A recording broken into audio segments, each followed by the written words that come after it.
We are live in Doha, where Iranian missiles are targeting the Al Udeid airbase. Air defenses are active, but a large explosion has just occurred in the city. Ay, Diyos ko Lord, ang masamang balita. Umatake na talaga yung Iran niya sa may Doha, Qatar. Inatake yung airbase nila. Doha, Qatar, at saka Bahrain.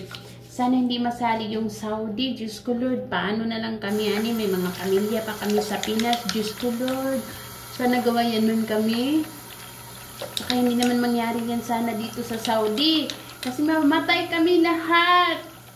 Kaya dapat naka-update kayo sa Philippine Embassy para ma-rescue agad. Ipanalangin natin yung mga kababayan natin doon sa Qatar, sa Bahrain. Sana maging okay kayo dyan mga kabayan. Kasi yung Iran niya umatake na sa may Qatar. May mga missile na. O, diba?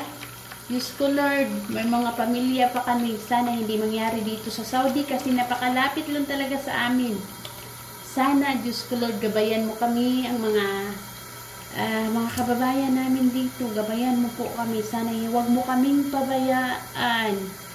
Kasi ikaw lang talagang takbuhan namin. Wala nang iba pa.